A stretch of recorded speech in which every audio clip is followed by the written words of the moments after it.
আমাদের সবারই পছন্দের একটি শাক হলো পুঁই শাক।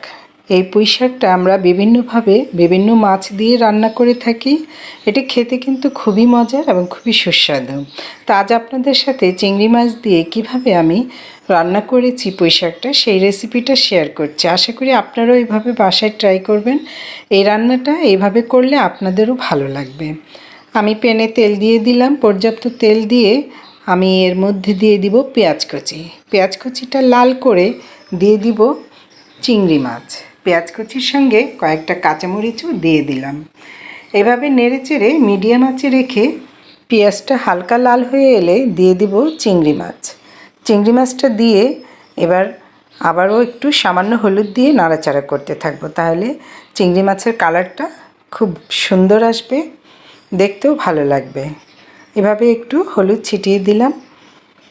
ব্যাস লাল হয়ে আসার পর দুটি মিডিয়াম সাইজের আলুকে কুচি করে নিয়েছি, এটি এখন দিয়ে দেব। দিয়ে আমি পেঁয়াজের সঙ্গে আর চিংড়ি মাছের সঙ্গে একটু নেড়েচেড়ে লাল করে নেব। আলুটা আপনারা আপনাদের পছন্দ অনুযায়ী যে কোনো সাইজেও কেটে দিতে পারেন, তবে আমি আজ কুচি করে কেটে দিয়েছি লম্বালম্বি করে। এবার আমি দিয়ে দিচ্ছি মরিচের গুঁড়ো 1 টেবিল চামচ, হলুদের গুঁড়ো 1/2 টেবিল চামচ আর ধনিয়া গুঁড়ো 1 টেবিল চামচ। সবগুলো মশলা এবার আমি মিশিয়ে নিচ্ছি। অল্প একটু পানি দিয়ে আপনারা এটা নাড়াচাড়া করতে পারেন। এবার দিয়ে দিব পুঁই শাক। পুঁই শাক পাতাটাকে আমি ভালো করে পরিষ্কার করে ধুয়ে পানি ঝরিয়ে নিয়েছি। এতে ডাঁটাগুলিও আঁশ ছাড়িয়ে নিয়েছি। পুঁই শাকগুলো সব দিয়ে দিলাম, যতটুকু আমি কেটেছি সবটুকু। এই পর্যায়ে সামান্য লবণ দিয়ে দিব। লবণটা একটু সাবধানে দিতে হবে, কারণ এই পুঁই শাকটা ঠিক সেদ্ধ হয়ে অনেকটাই কমে যাবে, সেজন্য প্রথমেই বেশি পরিমাণে লবণ দিতে যাবেন না। এবার উপর নিচ করে আমি নেড়েচেড়ে দিচ্ছি। নিচের আলু, পেঁয়াজ, চিংড়ি মাছ সবগুলো উপরে উঠিয়ে দিয়েছি। মশলার সঙ্গে পুঁই শাকটা ভালোভাবে মিশিয়ে নিচ্ছি। মেশানো ভালো করে হলে পরে আমি ঢেকে দেব 4-5 মিনিটের জন্য।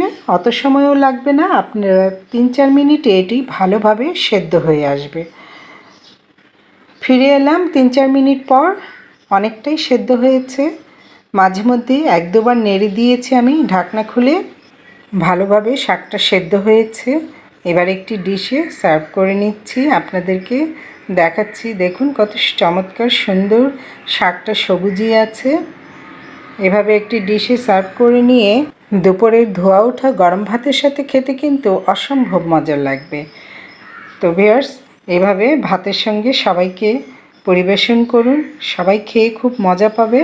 ভালো লাগলে ভিডিওটি শেয়ার করে দিবেন অন্য বন্ধুদেরকে দেখার জন্য। পেজটি ফলো দিয়ে পাশেই থাকবেন, লাইক কমেন্ট করে দিবেন। আবার ফিরে আসবো নতুন কোনো রেসিপিতে, নতুন কোনো ভিডিওতে। ভালো থাকুন, আল্লাহ হাফেজ।